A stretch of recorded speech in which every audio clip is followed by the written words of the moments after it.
Bonsoir à tous et bienvenue dans ce débat consacré aux enjeux de la Fédération Wallonie-Bruxelles. Un débat qui vous est proposé sur l'ensemble des médias de proximité en Wallonie et à Bruxelles. D'ailleurs, merci Fabrice de m'accueillir dans ce studio. Et merci à vous Audrey d'être venue jusqu'ici. Pendant 1h30, nous allons donc entrer dans les enjeux de cette fédération qu'on appelait autrefois la communauté française, l'enseignement, la petite enfance ou encore les médias. Et nous nous poserons aussi la question de l'avenir budgétaire et institutionnel de cette fédération qui unit les Wallons et les francophones de Bruxelles. Pour débattre avec nous dans ce studio, nous accueillons François de Smet pour Défi. Bonsoir.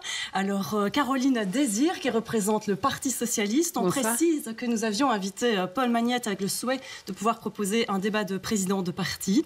Alors, Maxime Prévost pour les engagés. Bonsoir. Raja Mawan pour Écolo. Bonsoir. Raoul Debeau pour le PTB. Bonsoir. Et Georges-Louis Boucher pour le mouvement réformateur. Bonsoir. Et on va préciser aussi que le placement dans le studio et l'ordre de passage pour la première intervention est le résultat d'un tirage au sort. Autre précision aussi, Fabrice, c'est le 9 juin, il n'y a pas de scrutin spécifique pour la Fédération Wallonie-Bruxelles. Le Parlement de la Fédération est composé de 75 députés wallons et de 19 représentants francophones du Parlement warviétois. Bruxellois, pardon, c'est une déformation. Oui, tout à fait. Voilà. C'est donc au travers des votes des élections régionales que vous votez aussi pour les thématiques dont nous débattons ce soir. Voilà, et le premier thème que nous allons aborder, c'est celui de l'enseignement. Et on vous propose d'entendre une question posée par une spécialiste de la question. Et il s'agit de Dominique Lafontaine. Elle est chercheuse en sciences de l'éducation, professeure honoraire. Elle a longtemps été la responsable des études PISA en Fédération Wallonie-Bruxelles. C'est donc une expertise incontestable qu'elle possède. Elle a aujourd'hui, je le précise, quitté l'administration. Elle est donc parfaitement indépendante. Et nous lui avons demandé de vous poser une question sur ce qui lui semblait nécessaire pour pouvoir améliorer la qualité de notre enseignement. Donc le sujet que je voudrais aborder est la pénurie d'enseignement qualifié. Quelle est la situation aujourd'hui en communauté française de Belgique? La situation de pénurie s'est aggravée et généralisée au cours de la dernière décennie. Par ailleurs, le nombre de diplômés des formations d'enseignants est en diminution et la réforme de la formation initiale des enseignants a hélas accentué ce problème. Enfin, un enseignant sur 3 quitte l'enseignement dans les 5 années qui suivent son entrée en fonction. Cette situation est préoccupante et je voudrais vous demander donc quelles sont les solutions durables que vous envisagez pour attirer davantage d'enseignants et surtout les retenir dans la fonction. Et on va faire ce premier tour de prise de parole dans l'ordre du tirage au sort. On va donc commencer par François de Smet. Quelles sont les pistes à envisager pour rendre cette profession d'enseignant plus attractive et faire en sorte que les enseignants y restent ? Alors, c'est le plus beau métier du monde et pourtant, en effet, dès les premières années, cela vient d'être dit, beaucoup de gens, beaucoup de jeunes quittent le monde enseignant. C'est aussi un monde qui a été durement touché par les crises, notamment celle du Covid, par les réformes, même si certaines, je le dis d'emblée en étant de l'opposition, étaient nécessaires, comme celle des rythmes scolaires, même si on peut évidemment aménager ça et là. Je crois qu'on a affaire à une rigidité administrative beaucoup trop forte. Je crois que le poids des réseaux dans notre enseignement est devenu beaucoup trop fort. Je n'appelle pas au réseau unique et à la réouverture de la guerre scolaire, mais clairement, quand vous voyez qu'il est tellement difficile de passer d'un réseau à l'autre pour un enseignant, qu'on perd des années d'ancienneté, que pour cette même raison, il est difficile de recruter, quand on voit qu'il est si difficile d'avoir des enseignants non seulement formés, mais aussi des gens qui pourraient choisir une carrière d'enseignant dans un second temps de carrière, ce qui serait très utile notamment dans la thématique qui vient d'être soulevée par Madame Lafontaine, à savoir le qualifiant. Je pense qu'on a des progrès à faire en termes d'autonomie des directions, en termes de simplification administrative. Il faut décloisonner les réseaux, donner plus d'air, plus d'autonomie. Voilà la solution ou les propositions de défi, celle du Parti Socialiste. Caroline Désir. C'est effectivement un grand sujet de préoccupation qui n'est pas propre à la Fédération Wallonie-Bruxelles. C'est un problème mondial. Il manque 44 millions d'enseignants dans le monde, tout simplement selon les chiffres de l'UNESCO. Et donc on doit continuer à travailler sur cette question en permanence. Ça doit être une priorité de la prochaine législature. Sous cette législature, on a pris déjà 3 décrets de mesures de lutte contre la pénurie et on doit continuer à y travailler en s'attaquant pour le PS à 3 priorités. D'abord les conditions de travail. On doit continuer à travailler sur la réduction de la taille des classes, en tout cas dans l'encadrement différencié, il nous semble, là où les conditions de travail sont les plus compliquées. On doit également travailler sur la simplification administrative. Je rejoins là-dessus ce qu'a dit François de Smet. Je pense aussi que nous devons créer un barème pour répondre à la revalorisation des enseignants qui vont se former désormais en 4 ans plutôt que 3. On a eu un blocage sous cette législature du MR là-dessus, mais on doit répondre à ce problème pour pouvoir attirer des étudiants dans les filières pédagogiques. Et alors, on doit capter plus de personnes qui veulent se reconvertir, donc des enseignants de seconde carrière, notamment en revalorisant leur ancienneté acquise dans le privé, par exemple. Alors, la parole maintenant à Maxime Prévost pour les engagés. Vous savez, le pacte pour un enseignement d'excellence, qui reste une feuille de route intéressante pour le long terme, ce qui est déjà un élément positif, il doit pouvoir être continué. Mais pour pouvoir permettre que les réformes soient digérées, il faut peut-être en ralentir le rythme, parce qu'aujourd'hui, ça participe aussi de l'épuisement et des directions d'établissement et du corps enseignant. Ça ne sert d'ailleurs à rien de vouloir dispenser le meilleur des savoirs si, au final, il n'y a pas chaque jour, face à chaque classe, un enseignant. Nous devons effectivement assouplir les règles. Il est anormal aujourd'hui qu'un enseignant qui, au gré des opportunités, a démarré dans un pilier, se retrouve en incapacité de faire de la mobilité dans un autre réseau parce que son ancienneté ne serait pas reconnue. Il n'est pas normal non plus aujourd'hui qu'il y ait autant d'enseignants qui décident de jeter le gant en raison de la précarité des contrats. Combien d'entre nous ne rencontrons pas des jeunes qui disent « mais à un moment donné, j'arrête, je change parce que j'ai des contrats de remplacement, tantôt 3 mois ici, tantôt 4 mois là, et puis quand le titulaire qui était statutaire revient, bardaf, je suis éjecté. Je ne peux donc pas obtenir un prêt auprès de la banque qui ne demande évidemment qu'il y ait une garantie de stabilité d'emploi. Ça ne me permet pas de m'engager alors dans un processus et un projet de vie. C'est un vrai problème. Donc les engagés proposent qu'il y ait demain des contrats CDI qui sont octroyés et on ne doit pas le craindre puisqu'il y a une pénurie. Et donc même quand quelqu'un qui était titulaire d'un poste devait revenir au terme d'une maladie, par exemple, ça permettrait à la personne qui était là, plutôt que de perdre son emploi et de basculer au chômage, de pouvoir continuer dans des poules de remplacement, parce qu'aujourd'hui, on a tenté cette expérience pilote tant à Bruxelles qu'à Charleroi, et je pense que c'est vertueux d'avoir cette réserve de profs. Il y en a beaucoup qui sont motivés, mais en fait, finalement, plus que la tension qui existe dans la classe et qui ne doit pas être négligée, parce que ne perdons pas de vue que le burn-out est aussi une des causes pour lesquelles il y a de plus en plus d'enseignants qui font un pas de côté. Donc on doit être à leur côté, revoir aussi le rythme de la journée, avec des journées jusqu'à 17h, parce que tout le monde n'a pas fini parmi les parents à 15h30, mais en intégrant du sport, de l'art et de la remédiation. Alors je vais quand même préciser qu'on chronomètre les temps de parole et qu'on sera amené donc à faire des équilibrages au fur et à mesure dans cette émission. L'éducation, c'est la mère de toutes les politiques. Donc maintenant, c'est Raja Malouane qui a la parole, si vous voulez bien, Monsieur Prévost. Merci beaucoup. Effectivement, renforcer le soutien aux enseignants et aux enseignantes, c'est une priorité pour les écologistes. Il y a toute une série de choses qui ont été faites sous cette législature, notamment avec Madame Désir qui les a évoquées. Et pour nous, le bien-être, renforcer le bien-être des enseignants et des enseignantes, c'est essentiel parce qu'il faut travailler à différents niveaux. Madame Lafontaine pointait un élément important, c'est le départ aussi des jeunes enseignants. On se retrouve parfois dans des situations où on a des jeunes enseignants qui arrivent sur le marché du travail, qui deviennent enseignants-enseignantes et qui, après quelques années, parce que les conditions sont difficiles, parce que la tension existe dans les classes, sont amenés à quitter. Et de l'autre côté, on a des enseignants plus âgés qui sont des mines d'or d'expérience et d'expertise qui, elles et eux, ont tendance à quitter le métier en étant fatigués et sans transmettre leur savoir. Et donc, nous, on a une proposition pour justement essayer de rééquilibrer et de dégager du temps de travail supplémentaire pour les jeunes enseignants également et pour les plus âgés également. C'est ce plan tandem qui permet aux plus âgés d'écoler et de soutenir les enseignants dans leurs premières années. Et ça permettrait aussi, je pense, c'est tout bénéfique pour les enfants, pour les enseignants, les enseignantes, qu'ils viennent d'arriver sur le marché ou qu'ils le quittent. Oui, alors Raoul Ledeveau pour le PTB. Je pense que la première chose qu'il faut, c'est du respect pour les enseignants. Moi, en tout cas, c'est ce que j'ai entendu énormément dans les luttes sociales qui ont traversé le secteur. 10 manifestations qui ont mobilisé beaucoup d'enseignants, que ce soit à Liège, à Charleroi, à Bruxelles. Donc vraiment, ça montre en tout cas que le corps enseignant était vraiment mécontent d'une politique qui était menée. Et ce qu'ils m'ont tous dit, c'est Raoul, le respect. On doit nous écouter. Okay, on connaît le terrain. Il faut arrêter de venir toujours par le dessus, nous dire ce qu'on doit faire, etc. On connaît le terrain. 2, les tailles des classes. Ce n'est plus faisable aujourd'hui, les tailles des classes. Et donc je crois qu'avec le PTB, nous proposons ici aujourd'hui effectivement un maximum de 15 pour les enfants jusqu'à 8 ans et par après, un maximum de 20. On ne peut pas tenir des classes à 24, 25, 26 élèves, ce n'est pas possible. 3, les statuts.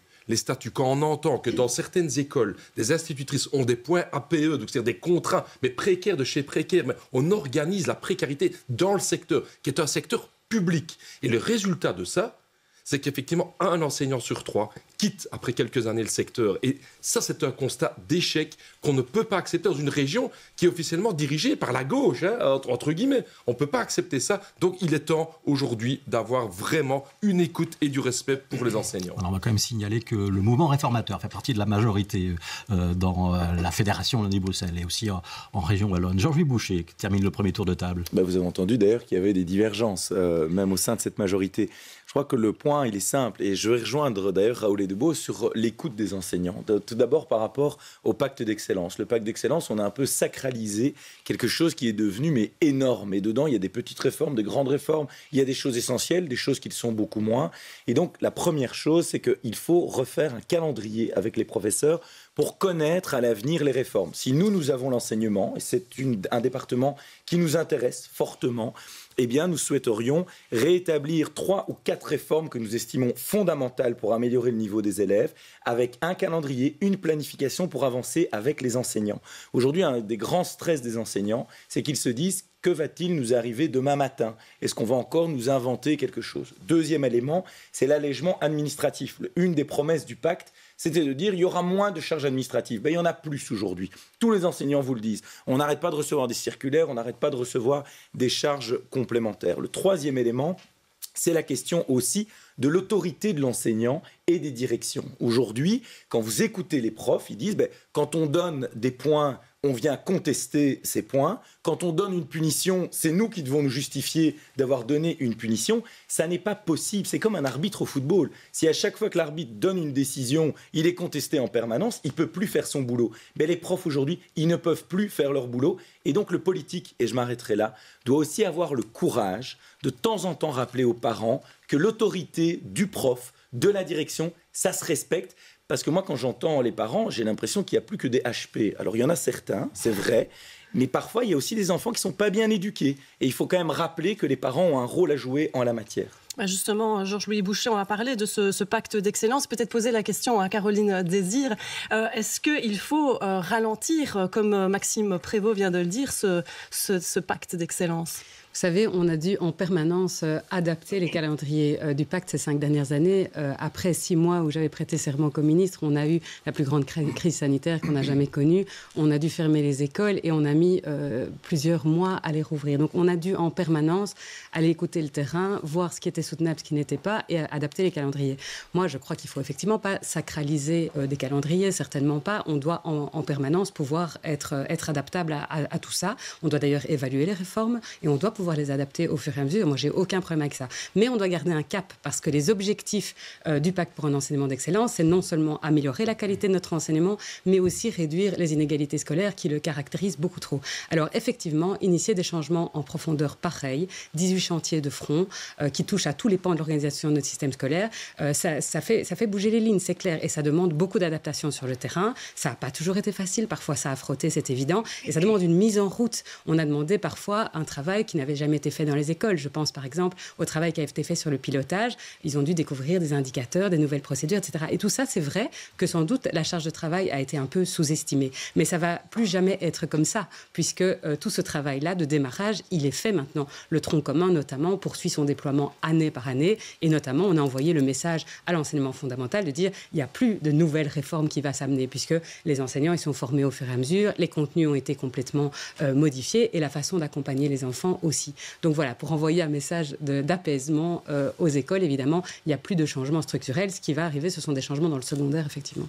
Georges-Louis Boucher, je vous vois opiner. Mais non, enfin justement, le problème aussi, c'est qu'on a rendu le dossier de l'enseignement un grand maelstrom comme ça, hyper complexe et administrativiste. En fait, c'est devenu de l'administration pour de l'administration, avec un jargonnage pas possible, vous venez de l'entendre, du pilotage avec des paramètres, etc. On a l'impression qu'on règle une fusée, alors qu'il faut rendre de l'autonomie aux professeurs. Et nous, notre volonté, c'est de revenir sur des choses assez simples. Il faut revenir sur les apprentissages de base. Il faut faire confiance aux établissements. Alors quand vous voyez que maintenant il n'y a plus d'inspection, mais qu'on est sur du pilotage par rapport à des bassins, etc., on a rendu tout cela extrêmement compliqué. Et il faut avoir l'honnêteté de le dire. Il n'y a pas beaucoup de gens, même en commission enseignement, qui ont encore une vue d'ensemble du système, et donc les enseignants n'en ont plus. Et vous ne pouvez pas réformer si vous n'avez pas les acteurs du secteur que vous voulez réformer avec vous, qui sont en compréhension et en adhésion à ce que vous faites. Aujourd'hui, Madame la Ministre, je suis désolé de vous le dire, mais vous n'avez plus du tout l'adhésion du terrain. Je pense que d'autres collègues l'ont fait, comme moi, à chaque fois que je rencontre des acteurs de terrain, ils sont aujourd'hui en opposition par rapport au pacte, alors que ça se voulait au contraire extrêmement inclusif. Alors justement, comment est-ce qu'on simplifie alors ? Monsieur De Smet. D'abord en rendant de l'autonomie, alors on parle des professeurs, mais je pense moi aux directions d'école qui sont très demandeuses sur le terrain, et bien d'un peu moins d'administratif et de plus de confiance. Et puis, si on a l'air quand même plus ou moins tous d'accord sur l'idée qu'il faut garder un cap du pacte d'excellence, mais qu'en effet le rythme des réformes doit être revu et qu'elles doivent être priorisées autrement, et que depuis le moment où on a établi la première fois le pacte d'excellence, le monde a un peu changé aussi. Et là, ça demande un débat pleinement politique sur quel genre de compétences veut-on favoriser. Je prends un exemple. Dans les pénuries de professeurs, il y a singulièrement celle des professeurs de langue. On sait que c'est vraiment un secteur extrêmement tendu. Est-ce que dans le monde d'aujourd'hui, ça ne devrait pas être une priorité ?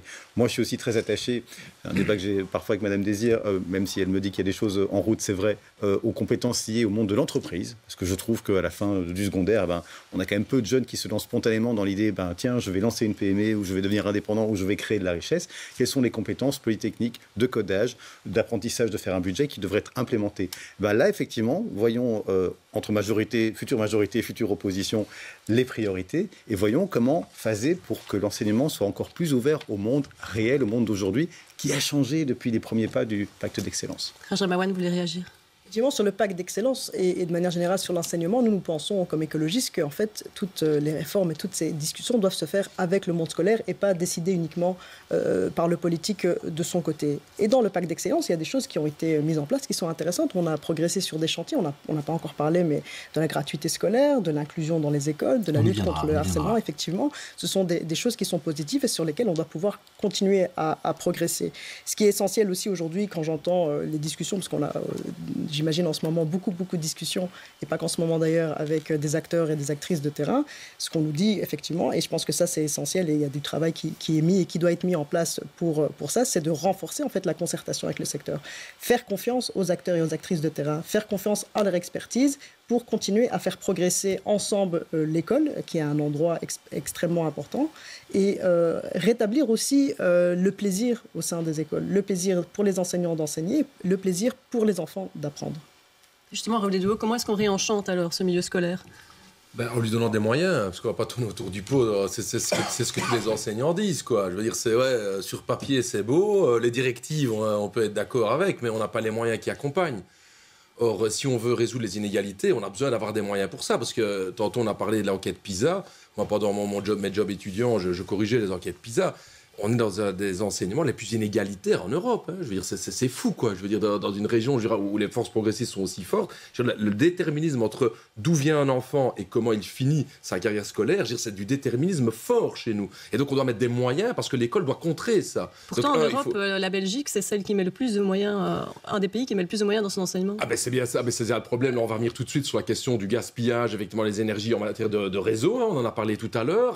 Ça, c'est quand même important. Mais je pense effectivement qu'aujourd'hui, il y a des choses positives dans le pacte, parce que moi j'insiste là-dessus, la question de la gratuité effectivement du matériel scolaire, on a cité tout à l'heure, je crois que ça c'est des pas dans la bonne direction, mais je pense que la question des moyens est essentielle, et le corps enseignant, évidemment les enseignants sont très en colère sur la question de l'évaluation et des sanctions, Alors pas tourner autour du pot, la colère est profonde en disant on a déjà difficile, et qu'est-ce qu'on nous concocte, c'est en fait un contrôle et des sanctions à la clé, quoi. C'est quand même un mauvais signal qui est donné. Je suis désolé, quoi. Franchement, aujourd'hui, je trouve qu'on ferait mieux d'écouter les enseignants plutôt que de commencer à les culpabiliser. Oui, alors encore un mot de Maxime Prévost quand même sur cette idée de ralentir le pacte pour un enseignement d'excellence. On ralentit de combien ? L'enjeu, c'est de ralentir le rythme. Je ne sais pas de vous dire ici de 6 mois, de 9 mois, ça n'a aucun sens. Je voudrais quand même rappeler que ce pacte, il n'a pas été pondu en chambre, il a quand même été concerté avec les acteurs de l'enseignement. Donc sur le principe, on continue de le soutenir. Oui, bien entendu, parce que je reste convaincu que pour mener une politique à bien, surtout qui cherche à avoir des changements structurels, il faut un cap qui soit ne soit pas mis en cause à chaque fois. On l'a vu avec le nucléaire, faire un pas en avant, 2 pas en arrière, ce que ça a donné. Gardons le cap, mais ajustons effectivement le rythme. Monsieur De Smet parlait tout à l'heure de la pénurie de professeurs en langue, mais en même temps, le fait de ne pas avoir aligné avec la Flandre le changement des rythmes scolaires. On va justement arriver sur ce thème-là. Donc tant mieux, je l'aborde. Fait qu'aujourd'hui, qu'est-ce que vous constatez sur le terrain? Tous les professeurs flamands qui venaient donner les cours d'immersion, les native speakers, sont en train de retourner en Flandre parce que ça a complètement déstructuré leur vie familiale puisque ce n'est plus en adéquation avec les congés de leurs propres enfants. Donc là, par exemple, nous sommes quelque part en co-responsabilité dans la difficulté qui est générée sur le terrain. Raison pour laquelle on doit aligner ces rythmes scolaires. Ça veut dire qu'on revient en arrière? Non, je pense que le rythme scolaire, la décision qui a été prise par la communauté française est bonne. Je pense qu'on doit convaincre aux néerlandophones et aux germanophones de s'aligner. Et je note d'ailleurs que du côté des Flamands, ils sont en train d'évoluer sur cette question. En dehors des réticences de la NVA, les autres formations politiques sont plutôt acquises à l'idée. Alors, Georges Boucher, on garde le nouveau rythme scolaire ou pas? Donc, indépendamment des rythmes scolaires, la question, et je pense que c'est une différence par rapport à ce qui est exprimé. Mais sur les rythmes scolaires, on les garde ou pas? Oui, mais nous ne sommes pas dans une idée de dire on ralentit le rythme. Pour nous, il faut remettre à plat le pacte. C'est-à-dire qu'il faut sélectionner les réformes qui sont nécessaires, refaire un calendrier sur cette base-là, diminuer la masse de ces changements et rendre un objectif au tout. Mais de se dire on va faire exactement tout ce qui est prévu, aujourd'hui on voit que ça ne correspond pas et je pense qu'il faut à nouveau refaire un débat parce que M. Prévost a dit quelque chose d'important. On a consulté tout le monde, effectivement. Mais moi, je suis quand même très surpris aujourd'hui d'entendre les enseignants sur le terrain par rapport à ce qui nous a été dit par ceux qui sont censés les représenter autour de la table. Et donc, moi, je préfère m'adresser à ceux qui sont sur le terrain que ceux qui ont été en bureau pour dire de participer et qui aujourd'hui, d'ailleurs, changent un petit peu d'opinion. Donc, nous, politiques, on doit être ouverts à ça. Et sur les rythmes scolaires, très clairement, il faut travailler à les unifier et donc, effectivement, tenter de convaincre la Flandre. Mais je pense que très franchement, ça devrait se faire lors de la prochaine législature quand on sent les tendances politiques dans les autres communautés. Petit point sur les temps de parole, Georges Boucher, Maxime Prévost, il va falloir diminuer un petit peu votre enthousiasme dans ce débat. Caroline Désir, ce que je viens d'entendre, ça ressemble un peu à un détricotage du pacte d'excellence. Absolument, et je voudrais me défendre un tout petit peu sur le bilan de la Fédération Wallonie-Bruxelles là-dessus. D'abord, sur le timing, je vous signale à tous que le pacte, c'est déjà un projet sur 15 années. Il est absolument urgent et nécessaire, et donc on peut évidemment revoir des plannings, mais il faut faire attention à ne pas postposer des réformes trop longtemps. Détricoter le pacte ou le remettre à plat, Monsieur Boucher, je crois qu'il faudrait que vous connaissiez un peu mieux le dossier, parce qu'en fait, on est en plein milieu du tronc commun. On a passé déjà beaucoup de temps à former, accompagner, etc. les enseignants de maternelle. On est arrivé à la 4e primaire. L'année prochaine, on commence avec la 5e primaire. Les enseignants que je rencontre, c'est sans doute pas les mêmes que les vôtres, mais en primaire, ils sont aujourd'hui absolument contents des formations qu'ils ont reçues, sur les nouveaux référentiels, de la manière dont on a abordé les nouveaux contenus, bien sûr, avec plaisir. De la réforme des rythmes scolaires qui les a vraiment calmés au niveau du rythme, qui leur a apporté du bien-être et qui revoit vraiment maintenant de la cohérence dans le pacte entre ce qu'ils ont conçu en équipe au travers des plans de pilotage et toute la cohérence qu'on essaye de mettre dans le contenu des formations et dans l'accompagnement des élèves. Je vous assure que entre la situation il y a 3 ans dans les écoles primaires et aujourd'hui, on a retrouvé une véritable sérénité et je vous invite tous à aller voir parce que les enseignants simplement ont enfin vu l'aide arriver, reçu les moyens d'accompagnement. Vous disiez, Monsieur Debeau, qu'il faut des moyens. Eh bien, on a mis les moyens. 1000 enseignants supplémentaires en maternelle, 1600 en primaire pour faire de l'accompagnement personnalisé et suivre le rythme des enfants pour dénouer des difficultés d'apprentissage. Ça, c'est du concret et ils voient la différence sur le terrain. Alors, c'est vrai qu'en secondaire, il y a peut-être plus de crainte aujourd'hui parce que les enseignants ne savent pas encore très bien, on va dire, à quelle sauce ils vont être mangés et ce qui va leur tomber dessus dans quelques années. C'est normal, c'est encore en cours de développement. Mais en primaire, allez vous renseigner. Vraiment, les enseignants aujourd'hui, ils sont... que les enseignants se plaignent. Hein, franchement, allez discuter avec eux du contenu. Allez discuter avec eux du contenu des nouveaux apprentissages, du renforcement des savoirs de base, de la manière d'accompagner les enfants. Je suis interpellé juste pour dire ce que les gens disent. Les enseignants et les institutrices sont volontaires. C'est pas ça la question. Je dirais, il faut un changement. Et ils aiment leur métier. À fond, ils sont passionnés. Et par contre, ils disent tous la même chose, que les moyens qui sont donnés sont insuffisants. Alors, je voudrais que je vous donne la parole sur tous les thèmes. Et vous avez déjà parlé, Monsieur Prévost. Je voudrais entendre Monsieur Edebeau, Madame Mawan et Monsieur De Smet sur est-ce qu'on remet en cause le pacte d'excellence, son rythme. Est-ce qu'on réévalue? Qu'est-ce qu'on fait avec ce pacte d'excellence? Moi, je pense qu'il faut vraiment... Est-ce que c'était une bonne chose déjà? Mais je pense que l'intention était bonne, et ça, on est au cœur de la question de la concertation. C'est que je pense qu'effectivement, elle a été insuffisante, ça me paraît clair, et qu'aujourd'hui, le corps enseignant demande effectivement de pouvoir revoir pas seulement le rythme, mais aussi les finalités. J'ai quand même dit en matière d'évaluation, en matière de sanctions, etc. C'est pas des petits points secondaires que le milieu a mis. Et il y a eu 10 manifestations ces dernières années. Hein. On n'avait plus connu ça depuis les fin des années 90. On conserve le pacte et on garde le rythme. Donc non, on ne le conserve pas. Non, il faut pas en avoir. Ouais. Rana Mawane. Pour nous, il faut poursuivre. J'y ai répondu déjà à la question, même parce que je suis concise et précise dans mes temps de parole, mais donc j'ai répondu à la question. Il faut... Merci beaucoup, merci de le souligner. Merci à mes enseignants qui me regardent certainement. Donc oui, il faut poursuivre dans cette direction. Et j'ai dit, il y a des acquis positifs. On a parlé de la gratuité, on peut parler de la réforme justement du calendrier scolaire, ce qu'on a essayé de faire juste avant d'être interrompu. Mais effectivement, c'est quelque chose vers lequel on doit continuer à aller. Mais là où je le dis, il faut davantage de concertation, parce qu'on a vu effectivement certaines mobilisations. Et là, il faut pouvoir entendre les acteurs et les actrices de terrain et leur donner toute la confiance et l'écoute nécessaire à leur expertise. Voilà, autre bon élève qui attend son tour de parole, François De Smet. Oui, je suis toujours comme ça. On ne détricote pas, on réoriente et on ralentit le cas échéant selon les nouvelles priorités parce que le monde a changé. J'ai cité 2 exemples, j'en ajoute un 3e, la question de la santé mentale des élèves, la question du harcèlement des élèves, mais aussi d'ailleurs des profs par les élèves. Je crois que c'est M. Boucher quelqu'un d'autre qui l'a évoqué, le fait qu'en effet, il y a aussi des enseignants qui ont la charge mentale de se faire enguirlander par des parents. Ça, c'est des nouvelles thématiques. J'aimerais bien les voir davantage abordées dans la nouvelle version du pacte d'excellence et sur les moyens. Pardon, mais il faut le rappeler. En fait, notre enseignement, il est tout aussi bien financé que dans d'autres pays. Ça veut dire que nous perdons de l'argent dans de l'organisation, dans de l'héritage du passé entre réseaux, dans une forme de rigidité qu'il faut absolument pouvoir combattre. Mais s'imaginer que c'est simplement en allant sonner à la porte du fédéral ou d'un autre pouvoir ou de je ne sais pas où qu'on va régler le problème, ça ne marchera pas. On doit régler ça avec l'enveloppe que nous avons. Alors justement, si on parle enveloppe... Juste si on reprenait le réseau libre dans le réseau aujourd'hui WBE, ça nous coûterait beaucoup plus cher. Il faudrait racheter des bâtiments, il faudrait réégaliser le niveau de financement. On va rester dans les questions qu'on pose, si vous voulez bien, Georges Boucher. Le redoublement, c'est 400 millions d'euros chaque année. Alors justement, on va parler d'argent. Ça va vous intéresser, on parle d'argent.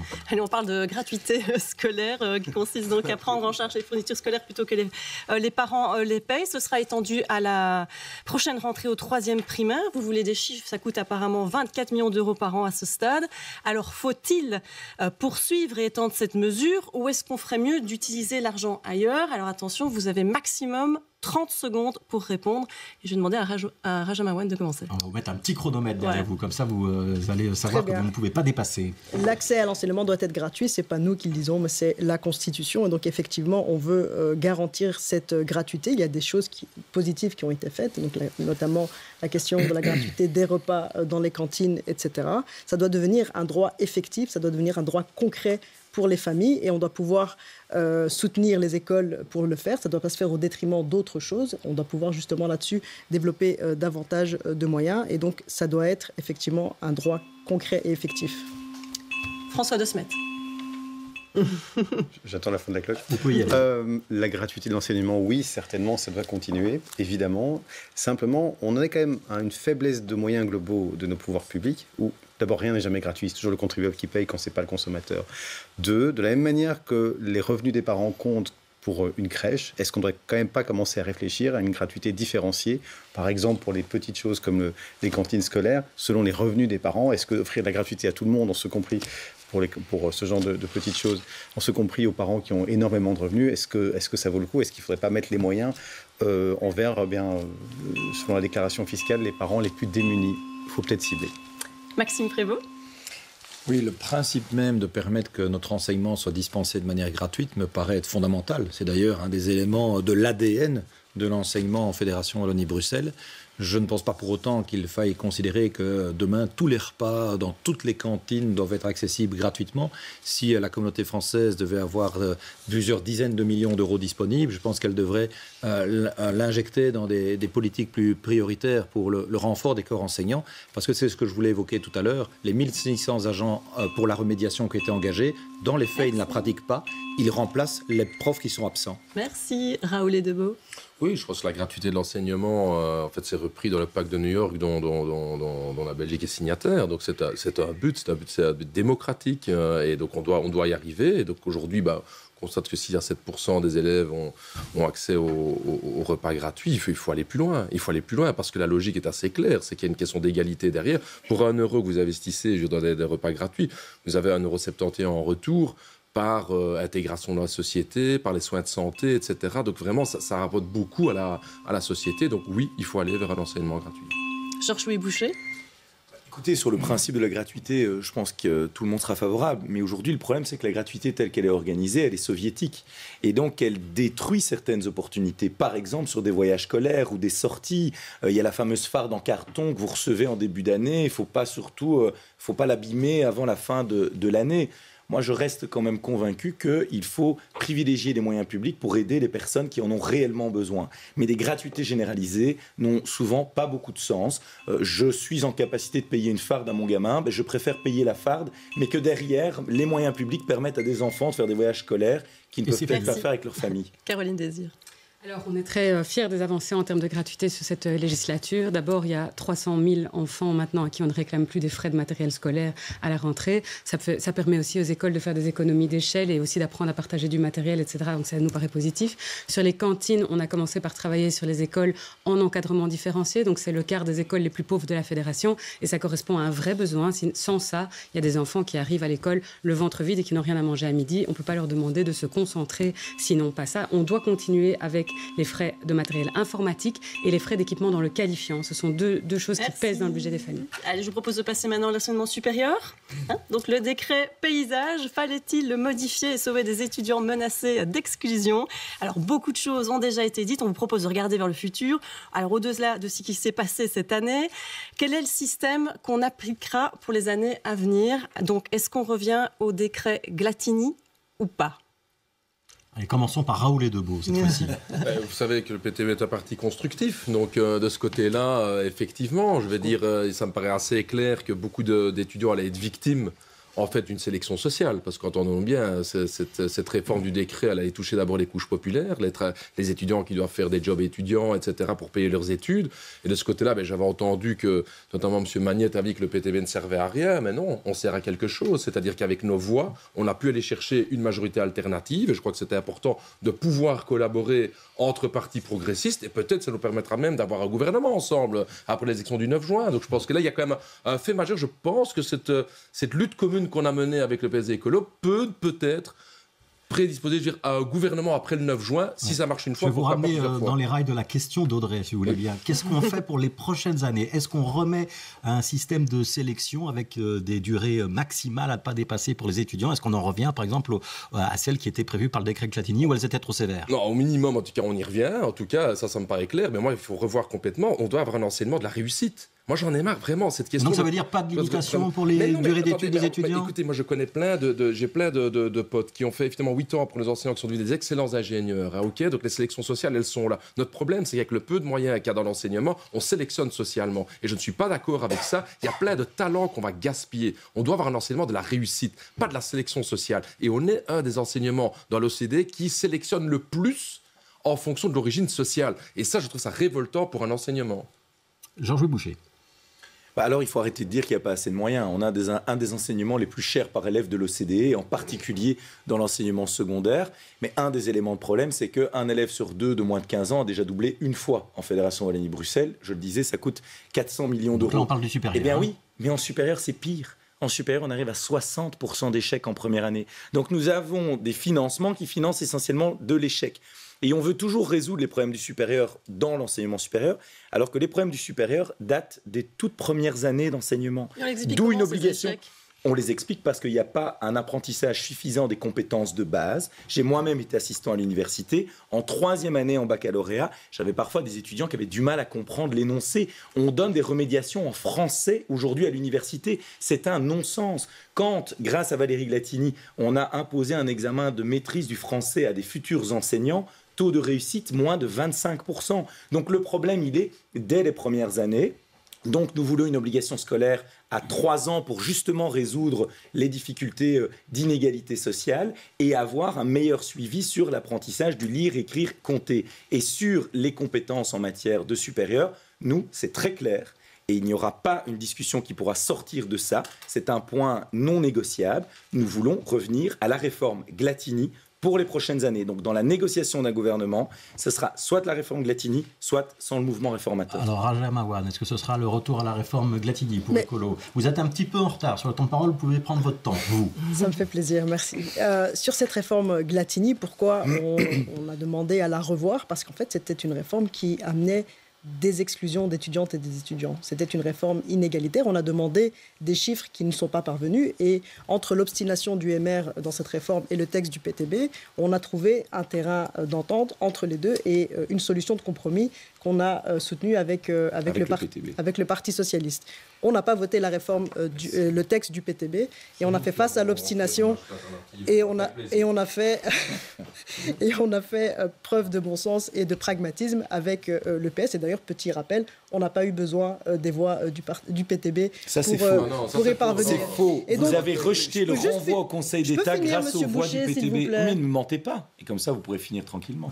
C'est un mensonge factuellement. Je n'ai pas menti. Donc, merci d'arrêter d'accuser les gens et de les interrompre. Mais il y a 2 journalistes, vous pouvez quand même témoigner du vote au Parlement. Sur le vote final, il y avait des absents du côté des opposants à la modification du décret. Raja Mawan. Merci des faits, c'est important. Et le renvoi au Conseil d'État, M. Allez, M. Boucher, je peux terminer, s'il vous plaît? Donc sans les voix du PTB, est-ce qu'ils auraient pu passer? C'était l'étape d'avant. Raja Mawan. Merci. Les faits, donc les faits, vous avez besoin des voix du PTB. Donc je ne réponds pas à M. Boucher, je réponds à votre question. Et donc la réforme Glatini, il faut la revoir parce qu'en fait, elle était inégalitaire et elle amenait pas mal d'exclusions. On n'a pas eu besoin des voix du PTB, on a trouvé une solution de compromis, ce qui était important. Et donc pour nous, il faut une réforme. Et ça, tous les acteurs et les actrices le disent, il faut une réforme et on doit la construire avec le monde académique, avec les enseignants et les enseignantes. Juste un petit mot sur la finalité. Quand on reçoit un CV, on ne demande pas aux personnes en combien de temps vous avez fait vos études. On regarde le diplôme qu'ils et elles ont obtenu. Et je pense que c'est ça qui est essentiel. Il y avait quand même une opposition du monde universitaire. Beaucoup d'enseignants disaient on n'avait pas besoin de toucher au décret Glatini. Il suffisait d'activer des dérogations et ça aurait résolu les problèmes. Et les profs d'université, souvent, ils ont le sentiment de ne pas avoir été écoutés dans ce dossier. Pour certains, peut-être. Et puis j'en ai rencontré d'autres. Certains se sont même exprimés publiquement dans les médias pour soutenir la réforme. Et donc, effectivement, ici, l'idée, c'était de mettre un freeze pour cette année-ci et de construire la réforme avec le monde académique, avec les enseignants, les enseignantes et avec les experts. Mais c'est quand même une réforme que vous avez votée il y a 2 ans. Mais donc, effectivement, je l'ai dit, on a demandé des chiffres en demandant déjà, à l'époque où on l'avait voté, de dire que l'évaluation ne devait pas attendre 2025 ou 2026 et qu'on y reviendrait le cas échéant si les chiffres nous montraient qu'on allait droit dans le mur et qu'il y avait un risque d'exclusion pour plusieurs centaines et plusieurs milliers d'étudiantes et d'étudiants. François De Smet, quel est votre regard par rapport à ce dossier ? Alors, 3 choses. 1, sur le plan politique factuel, heureusement que Raoul Edbo est là pour nous confirmer que c'était bel et bien une majorité alternative. Le PS Écolo essaie de nous faire croire que ce n'est pas le cas, mais je suis désolé, on peut le retourner dans tous les sens. C'est bien le cas, et en tant que tel, ça m'inquiète, ce serait n'importe quel sujet, ce serait en soi inquiétant. 2, moi j'écoute les académiques, qui sont catastrophés par le résultat final. Alors je ne dis pas qu'il n'y avait pas une réforme à faire, parce que très objectivement, c'est vrai, les cohortes, comme on dit, d'étudiants qui ont souffert du Covid, en secondaire et puis en début de supérieur, mérite qu'un certain assouplissement existe. Mais on ne devait pas aller jusqu'à une remise en cause complète du décret Glatini.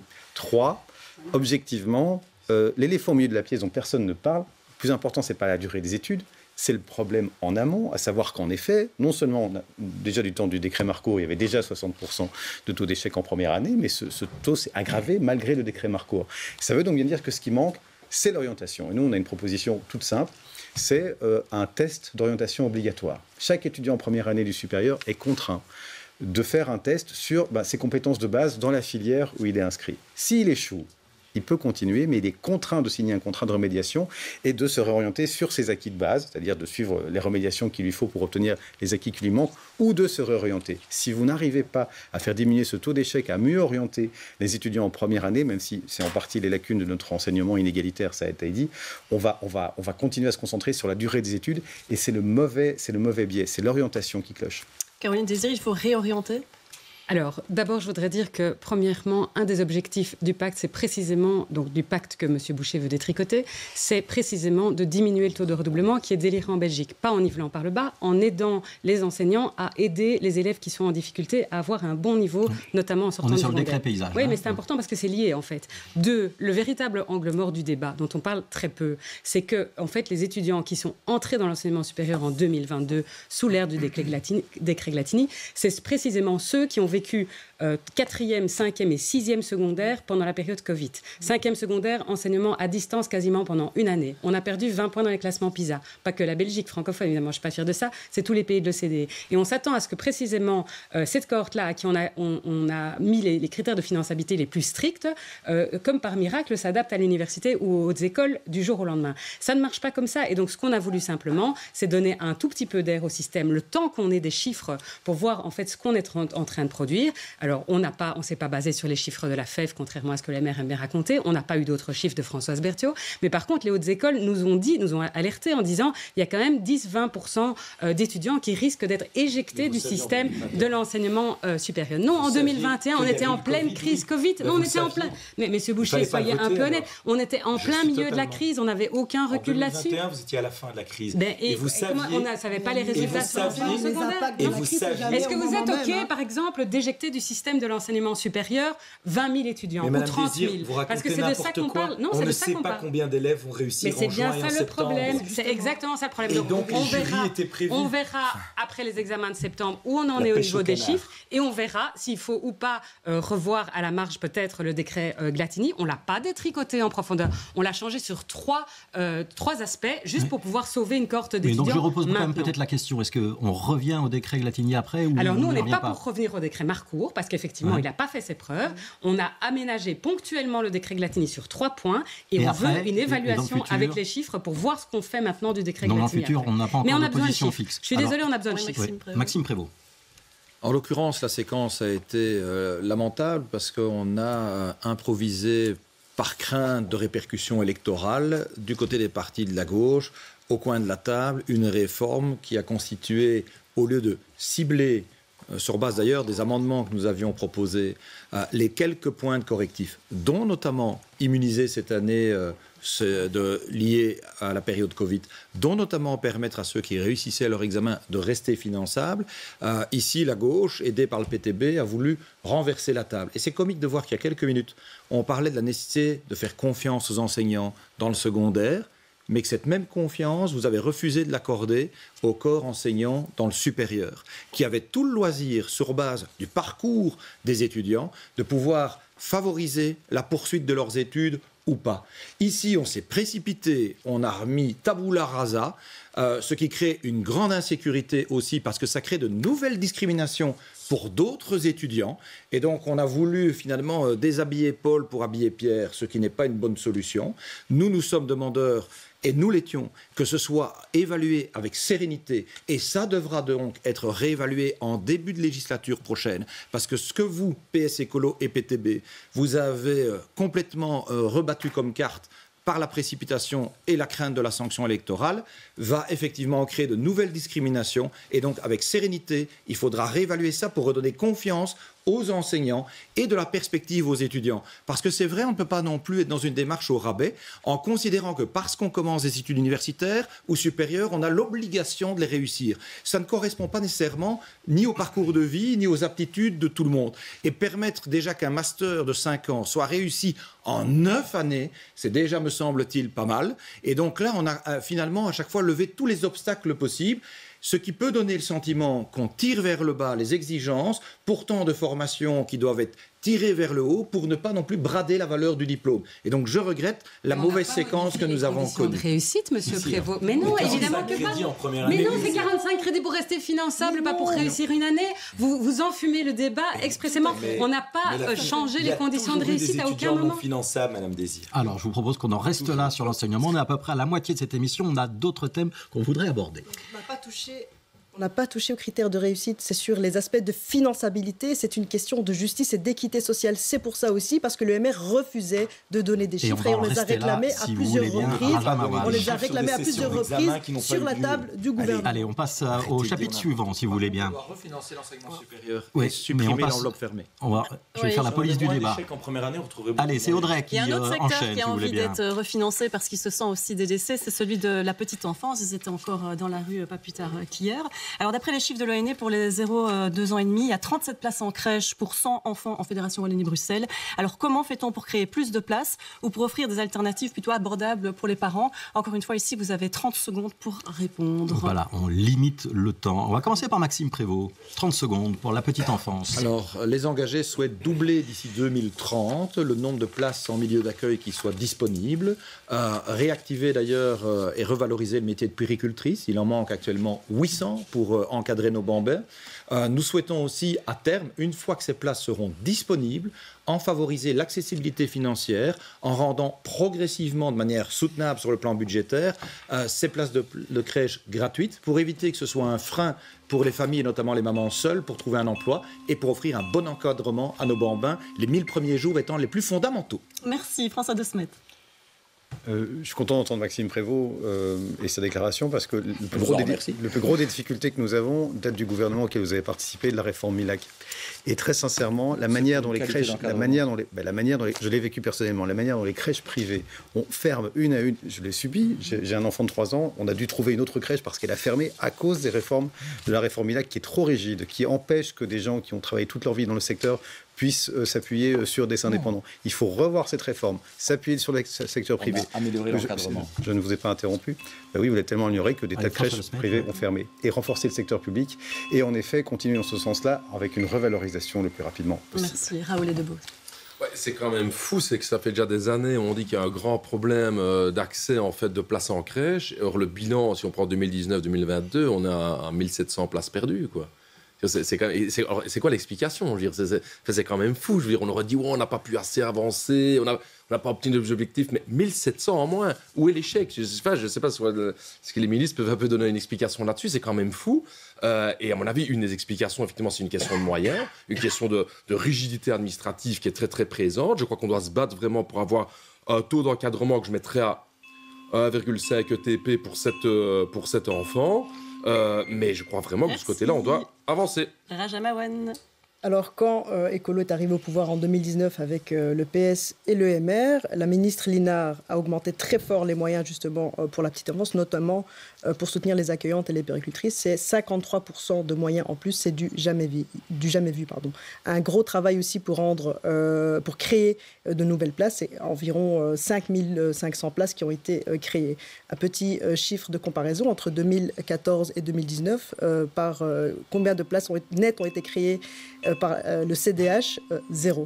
Le CDH de Maxime Prévost. Donc. Et là, on a aussi travaillé sur l'accessibilité, aussi pour les parents solos. Georges-Louis Boucher, s'il vous plaît. Georges-Louis Boucher, s'il vous plaît. L'Ancien Testament.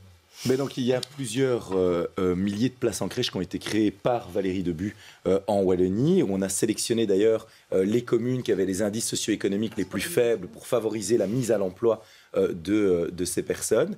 Alors nous souhaitons pour la suite, dans ce qu'a dit François De Smet, effectivement assouplir toute une série de critères qui aujourd'hui rendent la possibilité pour des crèches privées de plus en plus compliquées. Travailler sur le privé, nous voulons via des déductions fiscales permettre à des structures privées de pouvoir créer des places en crèche, ce qui est quand même la plus grande facilité pour les gens qui travaillent, et enfin assurer une priorité pour celles et ceux qui travaillent. Alors, on doit faire un vrai travail de planification, Fédération et Bruxelles, Région Wallonne, Région bruxelloise et les pouvoirs locaux tous ensemble pour identifier les zones où on doit créer d'urgence des places pour répondre aux besoins des gens. On doit aussi créer un guichet unique au sein de l'ONE pour pouvoir aider des structures qui sont à risque de fermer et pouvoir les soutenir pour qu'elles ne ferment pas, parce que ça, c'est effectivement un problème qu'on a rencontré. On doit continuer à travailler sur l'amélioration des conditions de travail des puéricultrices, ça c'est absolument indispensable. Travailler sur la question du barème et des normes d'encadrement. Et alors, la progressivité des tarifs. Ça, c'est effectivement, on doit continuer le travail là-dessus. Alors, on va ouvrir un nouveau chapitre dans ce débat. C'est un chapitre consacré à l'audiovisuel. Et on vous propose d'écouter un nouveau témoignage. C'est celui de Jean-François Furnelmont. C'est le directeur général de la Fédération des médias de proximité.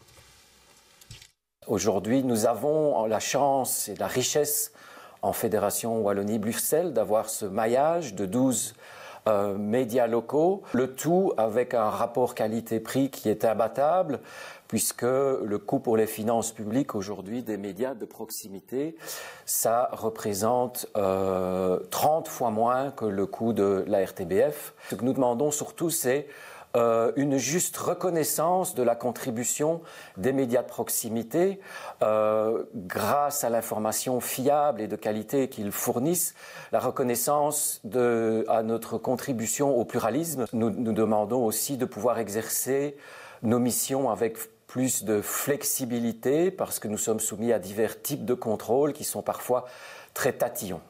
Allez, on va commencer peut-être avec Maxime Prévost. Les médias de proximité, est-ce que vous pouvez garantir leur financement et peut-être qu'on arrête de les assommer de règlements? C'est un petit peu la demande du secteur. Comme vous m'avez invité à être précautionneux dans mon temps de parole et que l'enseignement était vraiment au cœur de nos priorités, je serai plus concis sur les enjeux de l'audiovisuel.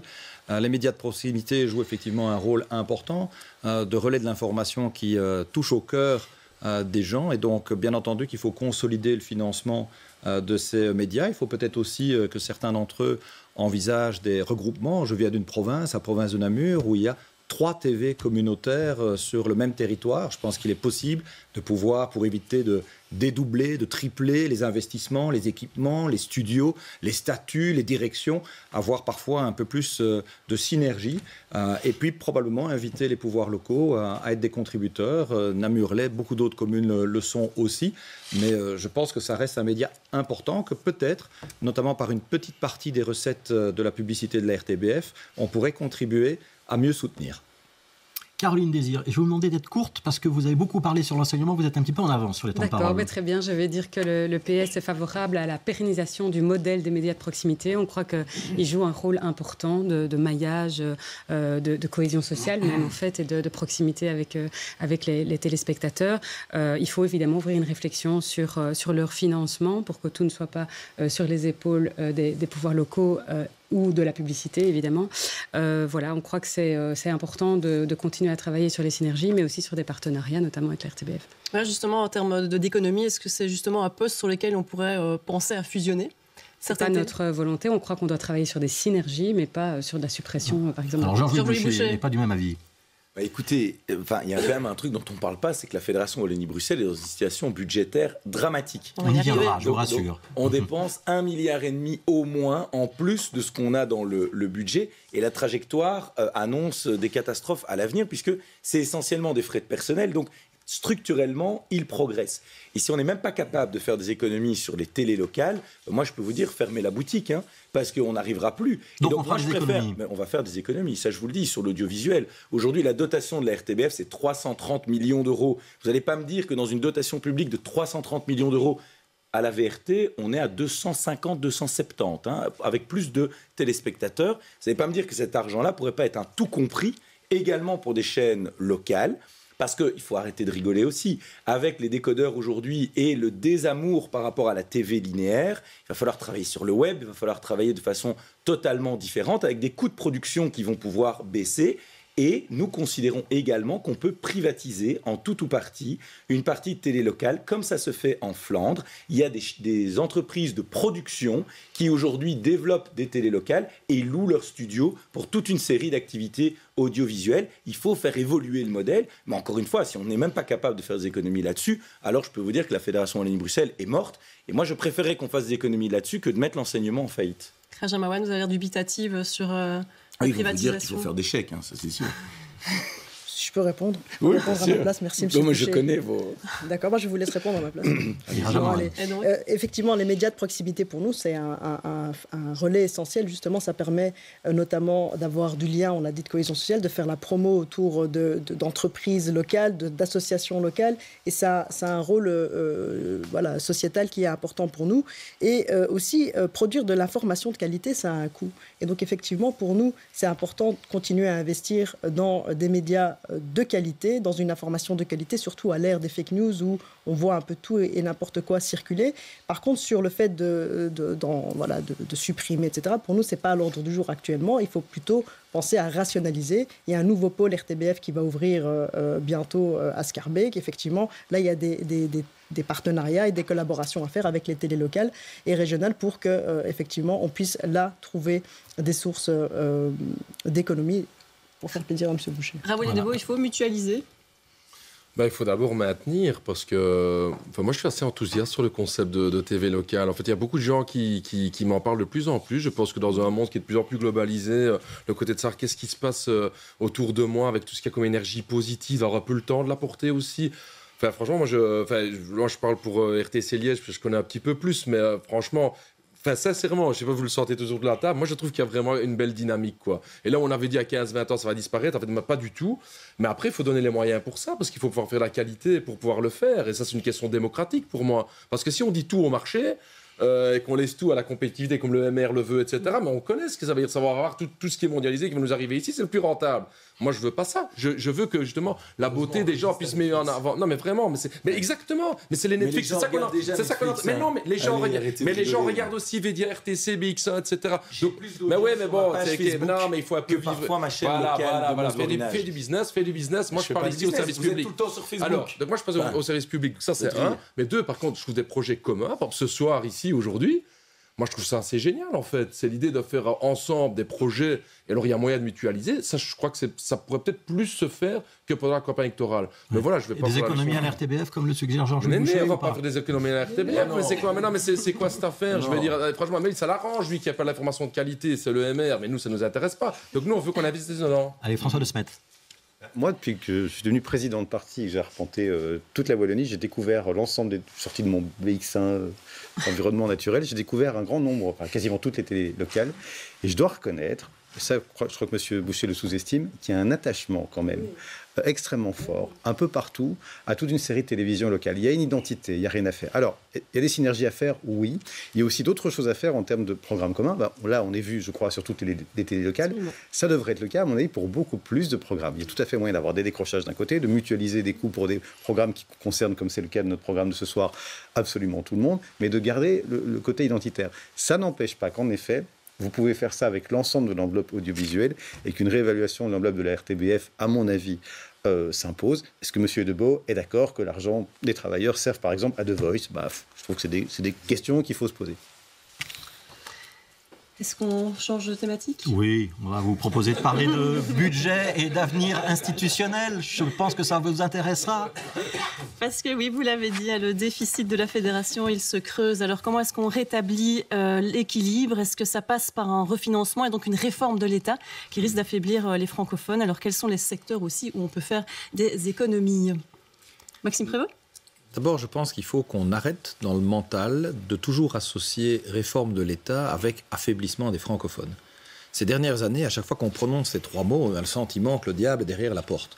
Alors bien entendu, s'il s'agit d'une réforme de l'État, comme le veulent certains partis flamands, qui consisterait à dépecer la Belgique, no way, n'en voulons pas. Mais aujourd'hui, le devoir de lucidité impose de reconnaître que notre lasagne institutionnelle devient indigeste. Elle ne fonctionne plus. Elle n'est pas efficace et elle est encore moins efficiente. Et donc, si c'est une réforme de l'État, pour que l'on puisse à un moment donné prendre un peu de recul, faire une évaluation et se rendre compte qu'on doit mieux gérer certaines compétences demain, qu'on doit peut-être totalement régionaliser certains aspects ou totalement, sans tabou, refédéraliser d'autres, plutôt que d'avoir des compétences partagées et donc chacun faisant un petit bouquet, finalement, plus personne n'est responsable pour rien, alors c'est possible qu'il y ait une réforme de l'État et c'est même souhaitable. Parce qu'il faudra aussi, pour éviter que la communauté française ne boive la tasse, qu'il puisse y avoir une autre manière de ventiler les compétences, puisqu'elle n'a pas le pouvoir fiscal, et de pouvoir alors garantir qu'on garde un socle commun sur les enjeux de valeurs, de langue, la culture certainement, l'enseignement certainement, mais je pense qu'il ne doit pas y avoir de tabou pour le reste. Quand vous voyez sur l'enseignement en alternance, cette capacité de se former en étant un pied dans l'école et un pied en entreprise, il y a une part de responsabilité à la Fédération Wallonie-Bruxelles, une autre en Wallonie, et pourtant le gouvernement qui a été composé des mêmes partis durant les 5 ans qui viennent de s'écouler n'a pas été capable de choisir une des options et on reste avec un grand écart. C'est inefficace et donc je pense qu'on a un rendez-vous à un moment donné avec la bonne gouvernance dans l'espace emprunt francophone. On doit balayer devant notre porte collectivement pour améliorer le modèle. Ouais, vous êtes déjà passé à l'avenir institutionnel. Sur la question du budget, est-ce que vous êtes inquiet sur le futur? Est-ce qu'on va devoir se préparer à des économies dans certaines politiques de la Fédération Wallonie-Bruxelles pendant la prochaine législature ou pas? Oui, c'est évident. Aujourd'hui, les différents niveaux de pouvoir vivent au-dessus de leurs moyens. Et donc, c'est mentir aux gens que de croire que les années qui viennent, nulle part, des économies devront être réalisées. Tout l'enjeu, c'est de savoir où on les fait. Où est-ce que c'est le plus pertinent? Où est-ce que c'est le plus pertinent de les faire? Moi, je pense que déjà, en supprimant une série de doublons de structures, comme je l'ai évoqué, vous savez, quand on parle des fameux 9 ministres de la Santé, il y en a un au fédéral, un en communauté germanophone, un en Flandre, et les 6 autres sont dans l'espace Wallonie-Bruxelles. Donc on a à un moment donné le devoir de balayer devant notre porte pour diminuer les coûts et les gaspillages publics. Caroline Désir. D'abord, je voudrais peut-être dire que, comme l'a martelé le ministre du Budget, mon collègue Frédéric Dardenne, il n'y a pas un danger à court terme pour la Fédération Wallonie-Bruxelles. Et peut-être contrairement à ce qu'on a l'habitude d'entendre, on n'est pas l'entité aujourd'hui dans la plus mauvaise posture. L'accès aux marchés financiers, l'attrait des investisseurs sont restés excellents. La notation de la Fédération Wallonie-Bruxelles est restée au niveau qualité moyen supérieur. Donc on n'a pas de danger à court terme. Et pourtant, on a pu investir à la fois dans l'enseignement à travers le pacte et dans l'enseignement supérieur qui nécessite un refinancement. Ce sont des investissements qui, pour notre jeunesse, sont fondamentaux. Et donc, pour nous, il n'y a pas de raison de pratiquer de l'austérité maintenant. Ça ne veut pas dire qu'on doit dépenser sans compter. Évidemment, chaque euro investi doit l'être correctement. Mais attention, n'allons pas commencer à faire de l'austérité ou des économies drastiques dans des secteurs comme l'enseignement ou l'enseignement supérieur. Ça me semble très dangereux. François De Smet. Personne ne l'a dit, d'ailleurs. Pas de danger à court terme. La dette est quand même abyssale, le déficit aussi. Et surtout, la communauté française n'a pas de pouvoir fiscal. Et donc, contrairement aux régions qui peuvent encore trouver des moyens de s'autofinancer, on est un vrai problème. Moi, je crois que les francophones, là, ont un vrai rendez-vous avec leur destin. Il ne faut pas compter sur une réforme de l'État. Ce n'est pas ça qui va nous sauver. Et ce n'est pas ça qui devrait nous sauver. Il y a la doctrine Madens qu'on connaît bien, le politologue flamand, qui dit c'est même pas la peine de continuer à demander, nous, flamands, quelque chose. On va attendre que les francophones aient mal dépensé leur argent et reviennent à table et demander des compétences et on continuera à détricoter la Belgique. Arrêtons d'appliquer le plan Madens et gérons mieux. Et moi, je crois qu'au lendemain du 9 juin, les gouvernements, à la Fédération, à la région bruxelloise, et en région wallonne, même s'il ne s'agit pas des mêmes majorités partout, doivent se voir ensemble, parce qu'on sait tous que le budget de la communauté, ceux des régions, sont interconnectés, pour dire ensemble, voilà, où est-ce qu'on fait les synergies? Est-ce qu'on ne ferait pas un seul gouvernement? Est-ce qu'on ne ferait pas une seule administration dans une série de domaines? Où est-ce qu'on supprime les doublons? Pas d'austérité, en effet, notamment pour préserver l'emploi, certes, mais s'imaginer qu'on va échapper à un effort d'économie, ne serait-ce que par rationalisation, ça, c'est de la poudre aux yeux. On va devoir s'organiser, et moi, j'appelle à une grande négociation entre les futures majorités, même si par hasard, elles ne sont pas des mêmes couleurs, parce que je crois que l'heure est assez grave. Est-ce que ces efforts de rationalisation, François De Smet, ils peuvent se faire sans que ça impacte la qualité des services qu'on rend aux citoyens?